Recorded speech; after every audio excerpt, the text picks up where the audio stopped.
1039. Well, here we are. It's 9 o'clock, and look at this. Hey, new day, Bob. Studio full of folks. Good morning, Pat Currie. Hey, good morning, Bob.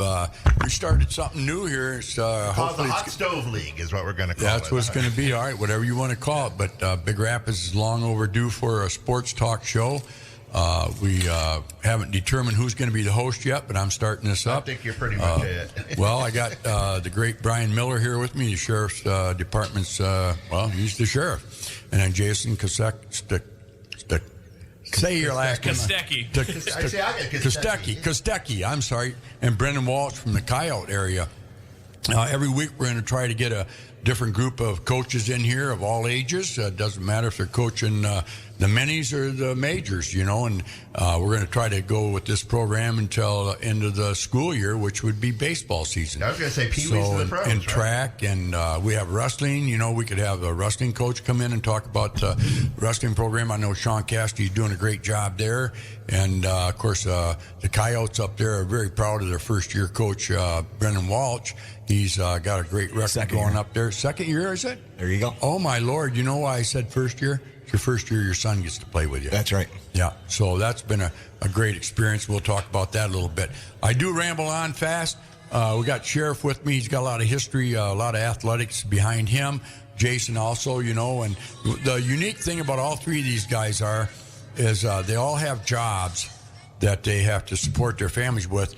But this is extra. This is the extra part of America that we see in these unique guys. And I mean that because I know I work full-time at the gas station, and when I go home at night, I'm exhausted. These guys are probably exhausted too, but they get that second personality, that second character within themselves, pull it out of there, you-know-what, and go for it. Jason, you work for Corewell Health. I'll start with you real quick. You work all day long, but you're fortunate enough to have a job that your true passion of coaching with these kids. What led you into coaching? I know you're from Manistee Catholic. You played ball up there, I'm sure, but moving along, because we only got like 5-10 minutes each here. So yeah, so when I was a senior in high school, I broke my leg in football, so I didn't play my senior year of basketball. I got to see the other side of it, the coaching side, kind of the manager side, and it just really interesting. My dad was a wrestling coach at Manistee Catholic. He coached youth basketball, so I just kind of got into it from there. Had the opportunity when I came here to Big Rapids, going to Ferris with Crossroads, and kind of went from there. That's right. I remember you coming in. You coached their basketball team, right? Yeah, I was there for 22 years before I went to Big Rapids. And I remember you had some good teams there, too. And I remember you coming in the station with your teams. Yep. Very well-respected kids, heading to Mount Pleasant to play Sacred Heart. You went to the district finals, was it, with them? Yeah, we won 3 districts there, went to a regional final. I had some really good teams, good kids. It was a good experience there. Why you jumped ship? So my wife was teaching at Crossroads at the time. Okay. There was the limited job outlook. She's student taught there after Ferris. She got to Big Rapids 2 years ago now. So the JV job opened up when Brendan left to go to be the head guy at Reed City. And just it fit. My whole family's in Big Rapids now at the public school. So the opportunity presented itself at the right time. Yeah, I watched you. I'm proud of you. I'm glad to be your friend. I know you come in the station. You've always admired children. So, I mean, something about you guys, and they're not children, they're young adults, but how do you tend to, I don't say put up with, because you guys got some pretty good kids playing with you guys, but kids today are a lot different than they were back in 2002, 2003 when you're in it. Yeah, kids are kids. As coaches, I think we evolve with the times. What worked 10 years ago doesn't work now. You got to connect with them differently. The social media, the cell phones, all that stuff play a different role, and different influence. So I think you just go with the times, and each kid's different. That's the other thing. There's no one mold to coach every kid. It's everybody's individual, and you got to tackle them a little bit different. It's not all about wins and losses, but I'm lying. It is about wins and losses. What's your record right now? We are 12-5. You got a pretty good team? Yeah, they play hard. They work hard. They show up every day and do what we're asking them to do, and they go out there and play 32 minutes. So when you get beat by much? You've been playing some pretty good, tough teams? Yeah, we lost Monday night to a really, really strong Whitehall by 25. That's the worst we've had all year long. We've had some close games. Some games could have gone either way, but mostly pretty competitive. Yeah, they're pretty competitive over on the West Coast there, aren't they? All the way up and down that lakefront. Their varsity team is probably one of the best teams I've seen in person, high school wise, up and down the lineup play in a long time. And of course, our varsity played them, right? Yep. How did we do then? Didn't go very well at all. When was that game? That was Monday. Okay. Yeah, and I think they didn't have any weaknesses. You couldn't exploit it. They were just a good team. Yeah. So what was that score then? I don't remember what the final was. You don't remember those ones, do you, Brennan? 75-27. Oh my Lord, it was not, was it? Oh, Brennan over there. Yeah, he used to use the former Cardinal. Everybody knows his history. Brennan, you played 99? 98 was one. 98. Yep. I remember I was telling these guys before the show here that I thought it started at 8:30. My mistake. But we were talking a little earlier. Brennan, you were one of the best point guards that Big Rapids, I think, ever had. I watched a lot of them, and we've had some great point guards. But I always liked watching you. You're intense, as you are. Your coaching is that way, too, I know. But you guys had a really good team back in 98, didn't you? You had Hatchu under the board. Did you have Vanderplug under there, too? Yep, Vanderplug, he was 6'4". Bloomquist? Bloomquist. Tyler Schuberg had good size. Yeah. We were big, we were athletic, and we played good basketball. It was fun. So now you took that on to coaching. Yeah, well, I graduated, took a couple years off, ran into Bill Burmeister in the hallways at Ferris when he was a professor up there, and he invited me to come help him out at the freshman level, and just kind of fell in love with it. How many years were you at Big Rapids then? I think it was about 20. 20 years. Yeah. Wow, you're dedicated. And then you had the opportunity to go to the Reed City, your main rival. Job opened up, and it's about 10 minutes from the gym. And it was a good opportunity. Something I wanted to kind of have a chance to lead a program, and I'm getting to do that, working with kids from third grade on up, and so grateful for that opportunity. Yeah, and they've embraced you too, haven't they? The town likes you, huh? That's pretty tough up in Reed City. I got a lot of cousins up there. Jesse Kyling, for one. He was a legend in his own mind, in our minds too, right? Legend. I love Jesse. Yep. Yeah, I do too. I thought he was a real good coach. Do you think your coaching style is a little bit like Jesse's, or opposites, or what do you think? No, I mean I got to do a year with Jesse. So I did a couple years at Big Rapids. Then I went up, coached with Jesse for a year, and learned a lot about intensity at practice and making them competitive, and just having a fire for the game. So I appreciate him. Yeah. So this is your second year. Last year, what record did you have last year? We ended up 14-10. 14-10. So you had a winning record. Yep. This year you're at what? We're 16-2 right now. Now, what contributes to that from last year to this year? Because you lost some key players last year, didn't you? Well, we started the season last year losing our best player, Seth Jackson, to an injury from football. We had Spencer Hansen that we lost for the season with a shoulder injury. Max Hammond was out for most of the season with an ankle injury from football. So we had kids step in that really hadn't played a whole lot and did a really good job. We battled. I was very proud of what we did last year. But this year coming into it, we knew we had some good pieces of the puzzle, and with Spencer coming back and Max healthy, it's just a solid group all the way around. Did you, I know you don't predict, but did you expect to do as well as you have so far this year? Yes. Oh, you did? Your expectations were high. Yeah, my expectations were pretty high. It's pretty hard to beat Big Rapids, and that was a kind of a big surprise for everybody here in Big Rapids, because we intended, because we have a great group of guys too, and we went up there, and the next day at the mayor's coffee table at Curries, I said to the boys, well, what do you think happened last night? Because I don't think it was in the paper the next day, was it? Yeah, I think it might have came out on Monday. Yeah. So nobody knew. So I asked them, I said, all right, what do you guys think what happened last night? And everybody picked Big Rapids to win. One guy picked the exact score that it was. I think it was 42-31 or something like that, wasn't it? Or 29 or 42-31? It was 30-49. Yeah. And the one guy picked that, but he had Big Rapids winning the game. And so it was kind of an upset, wasn't it? I mean, not in your mind, maybe. Yeah, not necessarily in my mind. And I mean, I definitely felt like we were the better team on that night, but the shots did not fall for them. So we benefited from that. But we make you work. and when your legs are tired, you know, shots don't fall. So, you know, I mean, I'll give us some credit for their lack of shooting, but, you know, we also benefited from them just missing shots. So you know, it showed your professionalism when you were interviewed. You didn't bash Big Rapids. You just talked about how ready you were. They did get tired. They had a bad night. We had a great night. Instead, you know, a lot of guys would come back and say some nasty things. Oh, well, we just showed them. You didn't do that. And I appreciated you not boasting, because that shows your professionalism. A lot of guys don't do that. Hey, Brian, what do you think? No, I think, you know, I think you're looking at the other side of sports when you talk about disrespect. If you're truly in the sport for the right reason and trying to lead our youth in the future, I think respect goes a long way. You can want to be competitive and want to, you know, beat somebody down. Well, you're very competitive.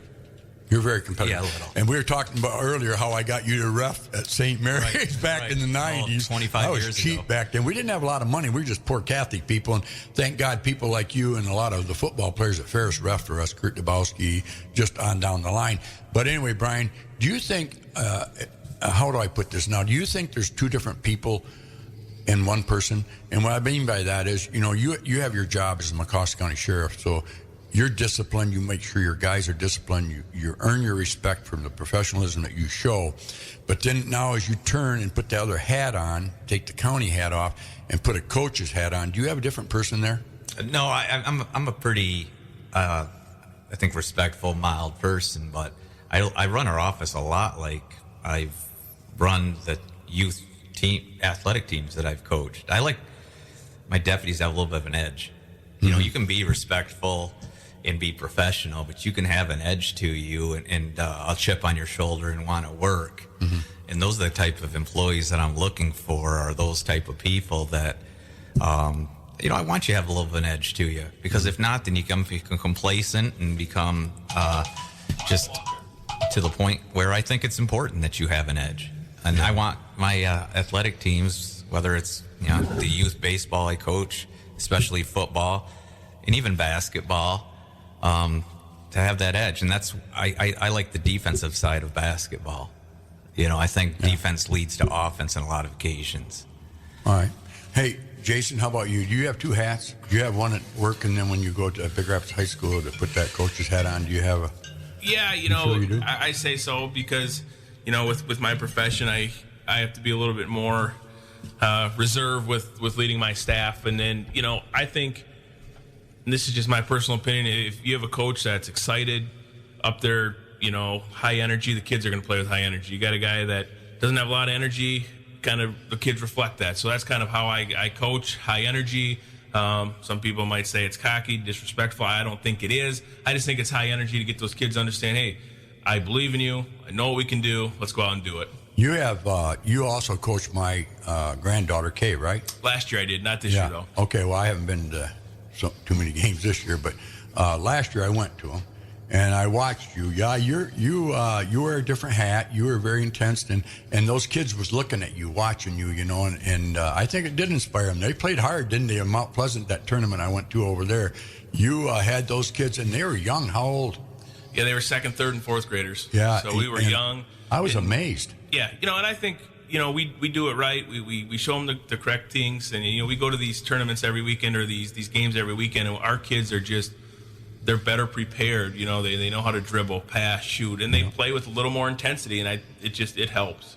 Our program, I have two granddaughters that play, and they don't get beat very often.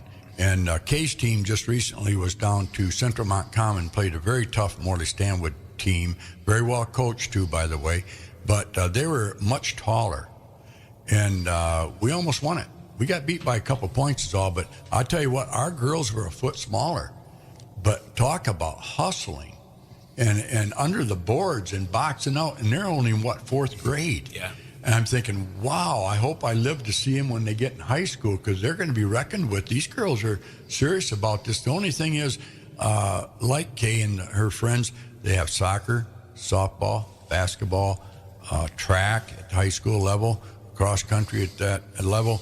I know there's a lot of them, But,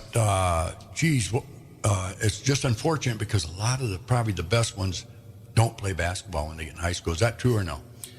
Yeah, yes and no, I guess. I don't know. I mean, for Big Rapids and Crossroads, I think the better players have played basketball at some level. So I don't know if that's true necessarily for us. Maybe some other schools that maybe don't have as much success. But I think people want to be part of our program just because there has been so much success. Well, a lot of times what I'm trying to get at is like when you get in high school, their aspiration is my kid's going to go to college and get a D1 scholarship. That ain't going to happen most of the time. But their dreams, that's their goal.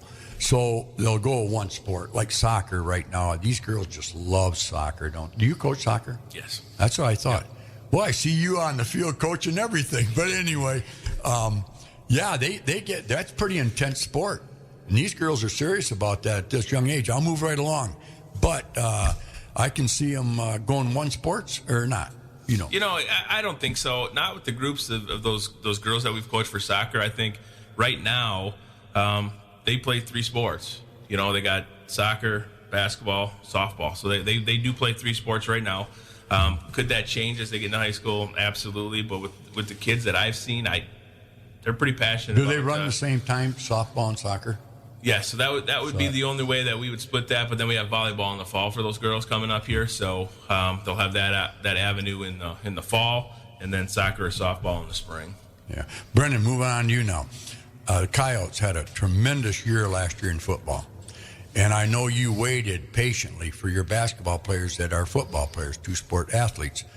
How did that affect you guys as a basketball team coming off football right into basketball? Do you think that's a positive or a negative? Well, and again this year they went to semifinals again. It's both a positive and negative. It's a negative in the fact that the kids are playing longer against tougher competition, and we're running the risk of more injuries.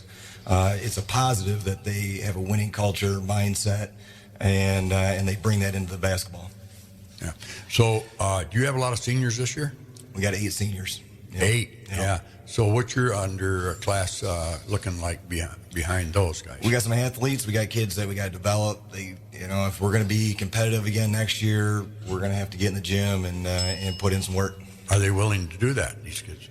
Yeah, I do open gyms pretty much every Sunday evening all year round, and this group has been showing up, and they've improved a lot. There's just a lot of room for improvement to continue.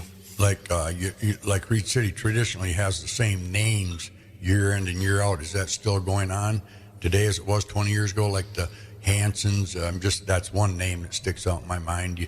Or is there some kids moving in the area? Well, I don't know about moving in. I had a Kyling last year, and I got a Hanson this year. So, there's some of that tradition that continues. Yeah. So you help the younger kids too. You have a building program. We got a 3rd and 4th grade team that is combined, that's playing in a league up in kind of north of us. Cadillac coach Benzenberg, varsity basketball coach, runs that, and then we got a 5th and 6th grade team, and then I've got 7th and 8th graders coming in on the weekends, and I got some kids playing down in Grand Rapids. So wow, trying. You stay involved with all those kids? Yep. I figure I probably got about 100 kids or so that I'm in contact with their parents, or the kids directly, or have some kind of influence over them. What's your goal this year? Did you guys start out with one? Well, our first goal was win conference. We're 9-0. We've got a share of it as of right now. If we win next Friday against White Cloud, then we win it outright. So that was kind of goal number 1. And then 2 was to get a top 2 seed in district so we can get that bye, that Monday bye, and play on that Wednesday. And as it stands right now, we're looking pretty good to be a number 2 seed. You played a pretty tough team last night, Claire? Yep. Played Claire at Claire. And, they were 10-7 coming into the season, but they're scrappy. They're good athletes. Oh, they always are. They're kind of similar to Reed City, that they're football players, playing basketball, and they're quick and athletic. It was a tough game. We won 45-42. It was a battle. Yeah, they normally go a little ways in the districts, don't they? They're well coached too, aren't they? Yeah, they're well coached. They got a first-year coach who this year took over the program, Byron Shunk. But he had 6 years coaching at Mid-Michigan Community College and a bunch of years coaching high school. So he's been around for a long time and does a really good job. He's an old horse buddy of mine. That's what I heard. Brennan and I talked about that, Brian. It's a small world. Shunks are very well known up in Clare, very supportive of everything up there. But anyway, they're entrepreneurs. But anyway, Byron's, he has thoroughbreds and standardbreds. We've raced with him for many, many years. He was very involved with the Michigan Harness Horse Association years ago. He was the president. So my brother John and him have connected over the years because John's very much involved.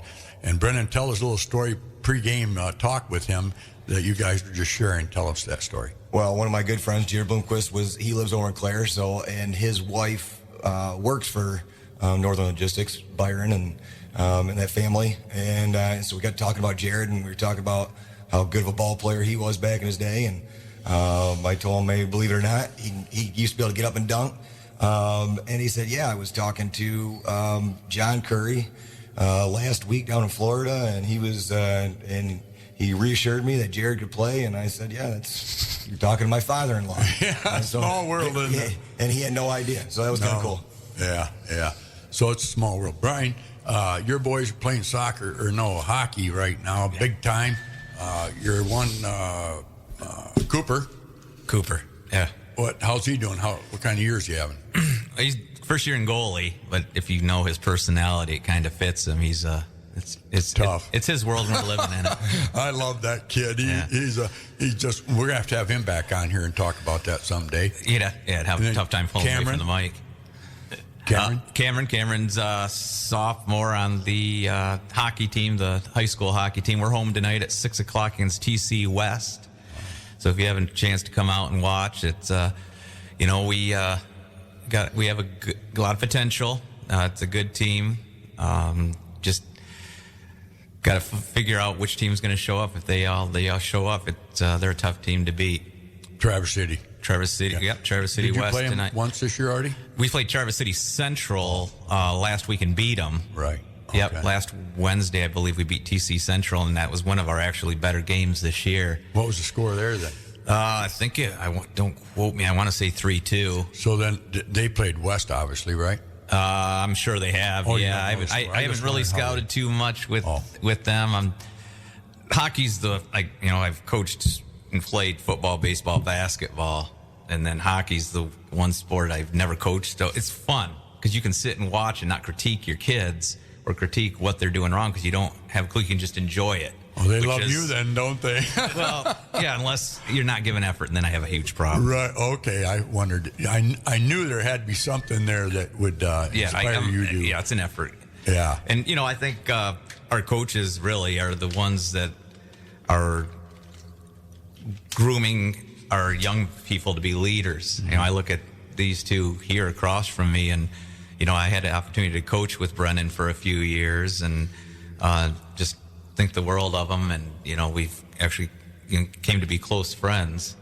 And then Jason coaches Cameron in baseball, and I think the world of him, and got to be friends with him through just relationships. And Cameron really looks up to Jason. And how important sport? How important, Brian, do you think? And what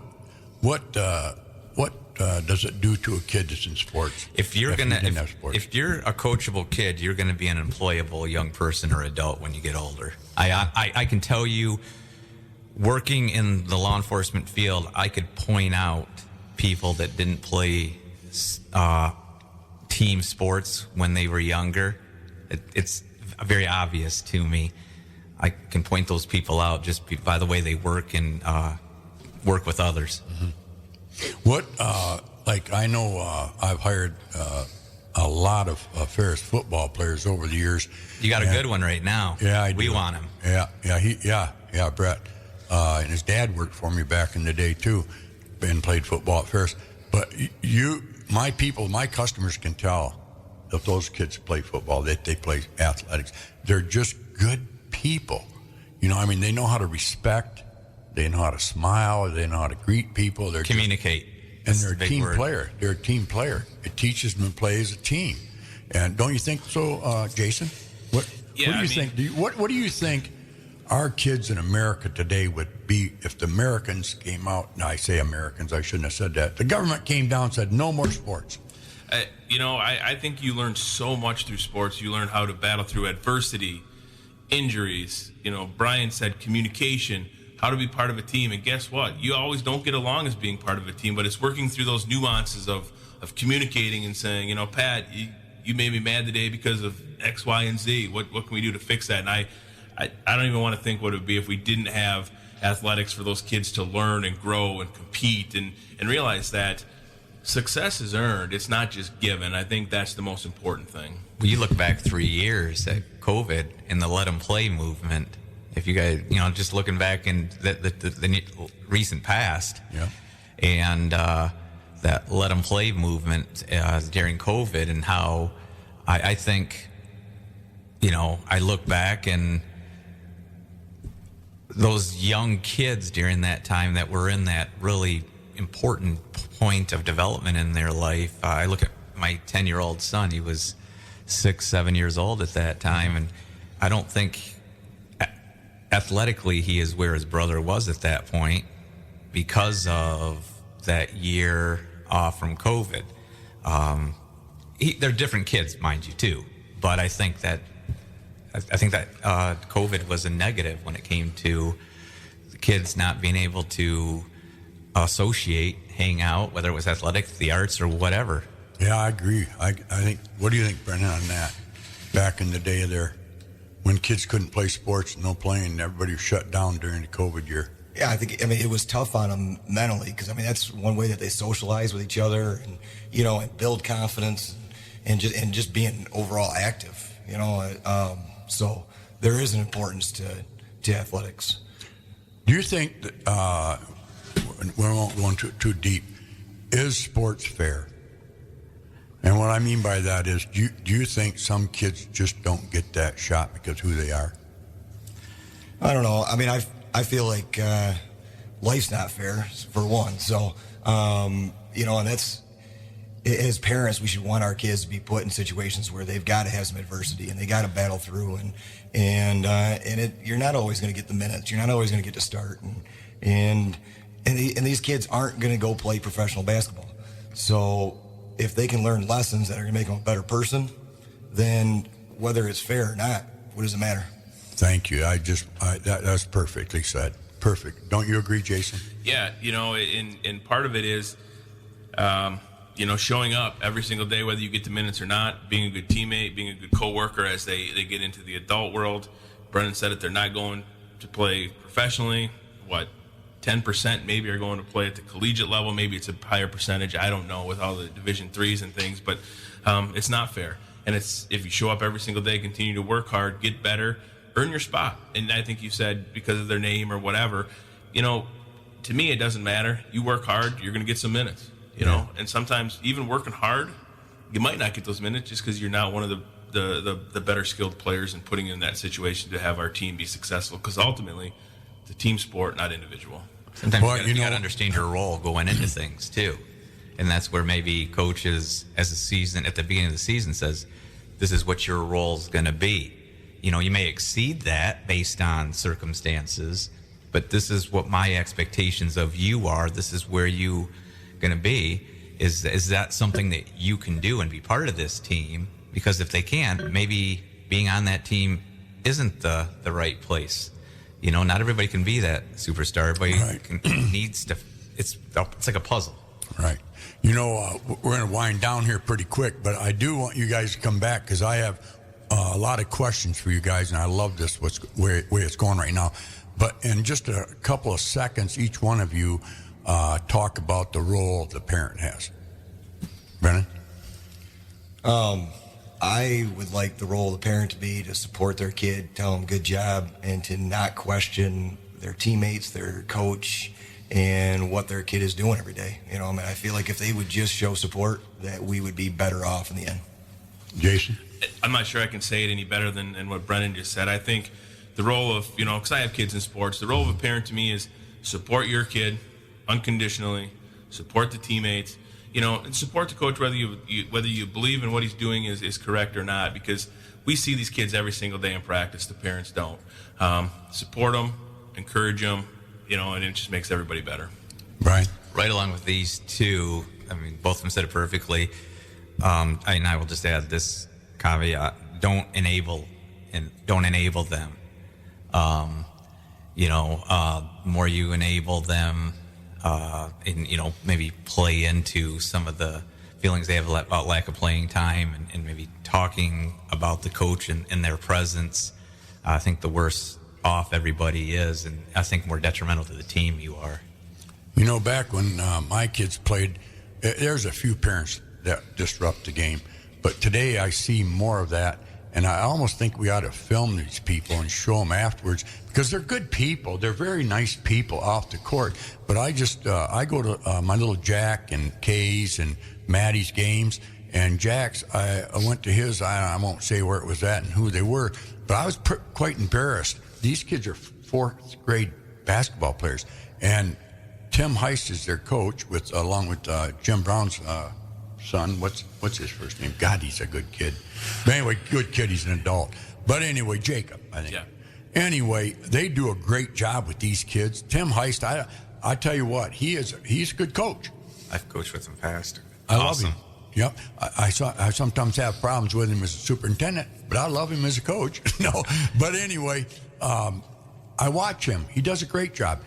But the parents in the stands, these are fourth graders hollering at their kids. And I'm sitting there, and I'm quiet, and I'm looking at them like, are you for real? These are fourth graders. I can see maybe high school level a little bit. And that's still embarrassing if they watch themselves afterwards. But we won't talk a lot of that, though, is maturation as a parent, too. Yeah. I will say, I think people, their first kid or two, by the time they have their second and third kid, as much as you mature. And if you don't, then that's on you. Yeah. But I think sometimes people want to relive things through their kids, and after their kids have gotten matured and stuff, they look back and go, ugh, What do you say as a parent to your two boys after a game? What do you say to them? Do you have any particulars out there, or you just outside good of game? Maybe just working, work hard. So you do critique them? Yeah, I mean, I coach them in a lot of things, though, too. Okay. And it makes it a little bit different. But I don't actually, after the game, I've learned just to kind of keep my mouth shut. Okay. Do you think it's hard coaching your own kid? Yeah. Well, especially with my younger one and his personality. Mm-hmm. Yeah, I love you, too. He doesn't take direction very well. Well, I'm going to tell you what, Bob. From Dad. Brian and his youngest son could have a radio show. That'd be interesting. It would be good. It would be good. I'd love it. We could call it the Coffee Donut Show. Jason, you coach any of your kids? I do. I coach my daughter in basketball and soccer. How is it? It's tough. I think, especially because she's my daughter, so I'm a little bit harder on her. So she takes it different than if the other coach is hard on her. Me, she's starting to tear up and looking at me like I'm disappointed or anything like that. So I've learned that. Try not to get on it too much in the games. Talk about it after the games. Played hard, did this, but hey, the pass you missed or whatever. We'll talk it through, and it's more of a casual conversation than you should have done this. I've evolved as Brian has said as a parent coach of what the appropriate approach is with her and how to do that. Do you feel that you give her more time or less time? I don't think either. I think, she's like anybody else. She goes out there and earns it, practices hard, plays hard, does the right things, and that's how it is. And I've always been that way with my kids. Is I'm not in this to favor them or have them get a leg up. I just want to be there and help kids and really, help, kids grow and evolve and become good adults. So, Brennan, I know your dad didn't coach you, but you're coaching your son. What's that been like this year? I mean, I know you've been looking forward to this your whole life. As I look back in my life, there's just been a tremendous group of people that have coached their own kids all the way through school. Bill Shively, for one thing, with Nick, and they still bond today as they did back then. Do you feel you're harder on your kid? And your relationship, I know he looks at you as you're his hero, but is it hard on him this year or no? I mean, I'm definitely harder on him than most. I criticize him. I push him, but I'm grateful that he takes it really well, and he doesn't resent me for any of it. And at the end of the day, we give each other a hug, tell them I love them, and we get to spend a lot of time bonding in the gym together and on road trips and all that. So it's been a great experience. You know, one thing I've often told people this too, and I told it back when I was younger, and now I'm telling it to younger people when I'm older, is you're buying memories. And money can't buy these memories, but it's just a figure of speech. But isn't that true? Oh, yeah. We've shared a lot of them together, spent a lot of time that I don't think most people get to spend with their kid. No, I know. I said to Stacy Chapin when Avery went into high school from St. Mary's, I said, "Then blink your eye." She goes, "What?" And I said, "Don't blink your eye." She goes, "Why?" I said, "It'll be over." And when she graduated, Stacy said to me, she goes, "You are so right. Those 4 years went by flying by.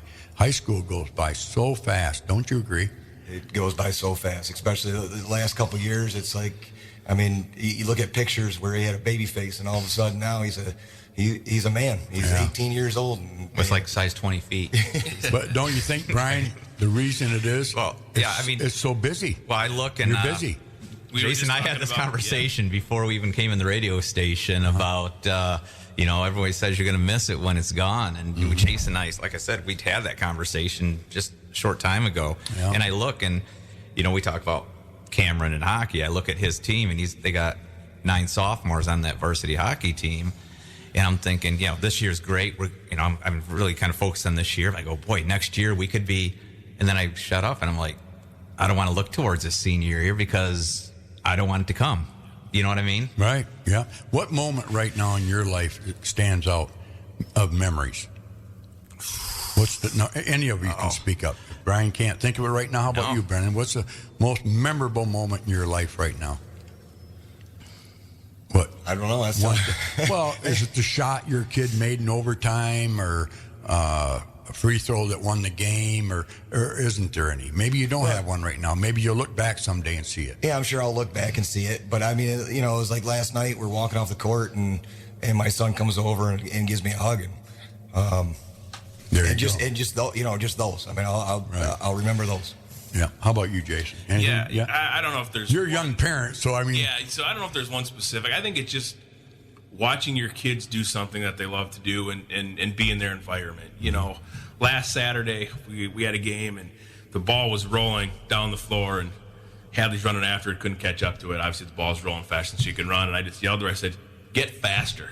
She looked at me and said, "Dad," going, and she wasn't, but those moments where you just can have that moment of joking with them and saying, "You need to get faster," knowing she's not getting faster and going to catch that rolling ball, but and then their reaction. I think that's the biggest thing for me right now is just watching them go out there and be successful. And I'm not even talking successful in scoring 30 points or just competing and having fun with their friends and laughing and sharing those moments of joy, win or lose. My most recent one with Cameron was baseball season last year with Jason JV. It was a cold, wet day at Central Mount Calm. Unbelievable game. And so me and Heather and Cooper in the car, and right next to us we have Ben and Cheryl Brandt. On the other side of us, we have Ryan and Aaron Bowman in the cars because nobody wanted to get out and watch. We're up on the hill watching it. And Cameron's playing third. There's a hard ball hit to him. He goes to his knee, backhands it, touches third for a force out, throws it across the diamond to first for the double play, and then comes in and I think bases loaded, no outs. Close out the game. It was an unbelievable game. And just, it was one of those games that, afterwards you go home and just, and Jason sent me a message that night, actually, just that was a memorable one for me. See, that's what I'm saying. There's all these memories are going to pop up in your mind as you get older when you're 70 like me, but there's going to be that one special moment. And believe me, you aren't there yet, but you guys will be, Brennan. You will be there one day. You're going to say that. I have one. I don't have time to tell you. Some other day I will. But I have one. But anyway, it's great having you guys here today. Yeah, appreciate it. We've kept Bob way too long. What's your anybody got a favorite song? I love Toby Keith. Should have been a cowboy. Oh, and out of respect for him. Yeah. And it's going to take me a minute because I didn't have any music ready. That's fine, Bob. But we can talk for 2 minutes while you get that ready. But Toby Keith, I figure it's going to be the second day of the Toby Keith tribute here. Yeah, well, it should be. he was just a great All artist. Toby, all the time. That's our new format. Right. Well, it's bad to hear a guy that had a heart attack last night that just passed away. He didn't get a chance to say goodbye, but what Toby did was unreal. I mean, he's a legend, like so many other artists like him. But what he did at the Grammys there, when the old man, don't let the old man in, he sang that December there, just a month or so ago, and now he's gone. But all his songs were about America. Yep. Good God, how could you not love the man? I don't normally post on these kind of artists fallings off, but I did his this morning. I listened to the old man, don't let the old man in, every morning. It inspires me. But what do you got, Bobby? I have a very slow computer here. So. That's all right. No. But Brian Miller, Sheriff of McCosta County, I appreciate you coming in. Head coach for the Coyotes of Reed City, Brennan Walsh and Jason Kostecki. Great guy, great contribution to Big Rapids. Boy, you've been here longer than I thought, but I do remember you really well from Crossroads. Yep, Yeah, you got a lot of 2001, history. never left. Yeah. And we love the community, we love everything about it, the people. What do you like, real quick, why did you stay here?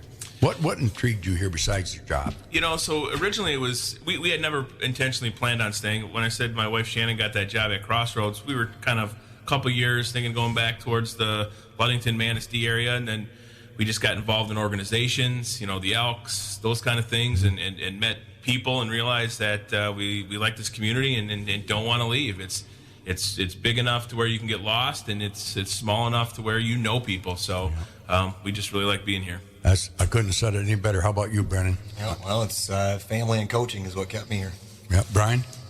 Because Family, coaching, my job. You're a big city, Jackson. Not a big city, but yeah, Jackson. No, but you're pretty content with this town. I wouldn't raise my family anywhere else. Yeah. The reason we stuck around is this is a place you want to raise your family. Yeah, small, like you say, small enough to enjoy, but big enough to Get lost, Yeah, good for you. Bobby? Not yet? All right. Well, what do you got the rest of the day, Brennan? You going to work your guys tonight? Yeah, we got to get ready. We got Cadillac coming up next week, and they are tough. So that is going to be a good. Does Big Rapids play Cadillac? Yes, we lost to them a few weeks ago. Okay, they're always tough. They're tough too. They, them in Whitehall. I think that was a 2-point game a couple weeks ago or something. Between them, yeah, they're one of the best teams in the state. Yeah. So, Cadillac is. Yeah. And so that'll make you better. So yeah, that's what it's all about, getting us ready for the tournament. Yeah. And whether we win or lose, I just want to see us compete. Right. And we'll learn from that game and get. Where are you playing? What's that? In Cadillac. Yeah, in Cadillac. Oh yeah, so you're going to be in a hostile environment, let alone that. So that'd be good. A good experience for your boys. You're seasoned. Yeah. And then what Cadillac you say is one of the best? They're not in our district though. No, they got moved up to Division I. Thank God. And they're going to be probably favored in their district as a team coming up from Division II. So it just kind of shows where they're at right now in their program. Any points being you were at the game? Just give them as much as you can. They're tough. They run. They're just solid. But you never know. You play hard, hit some shots, get some things rolling, and Cadillac big. Yeah, they're long. They're lanky. They're quick. They're just. So when's your next game, Big Rapids? Tonight. JV plays tonight, and then Big Rap or the varsity will play Friday. We play Lakeview tonight. And it's senior night, isn't it? Friday. Senior night on Friday. And they play Lakeview Friday. Yeah. Lakeview's down right now, aren't they? Poor souls. Yeah. Good people down there. Great bars. Good place to eat. How about you, Brian? Tonight? Hockey tonight? Tonight, 6 o'clock at the Ice Arena against Traverse City West. Do you guys gamble on those games with DraftKings at all? I'm not a gambler. How about you guys, too hard Brennan? for my money. You've been caught gambling up there in Reed City. You're going up to Brothers up there. They got a back room there that you guys get together and call DraftKings. Yeah, we got Reed City by 3. I don't know about DraftKings, but we do like our poker. Oh, yeah, you do, don't you? Yeah. How about you, Jason? Any prediction? No, I can't afford the sanctions and the fines. Right. For How about betting on after sports. Lakeview? What's your next tough game? We will play Newaygo at Newaygo next Thursday. So that'll be I take that back. We go to TC West on Monday, so that'll be another tough one. So Cadillac beat them. It'll be tough. Who do you got left, Brennan?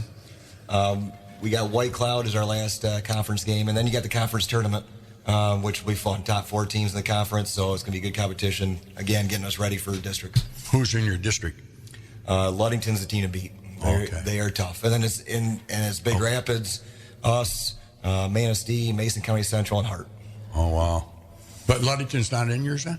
Yeah, they are. They're in our district. So They're in our district, and they are very tough. Got to get rid of those guys. All right, Bobby? Yeah, just a quick around the room. Who do you think is going to win in the game that Michigan doesn't care about this Sunday? I'm going 49ers.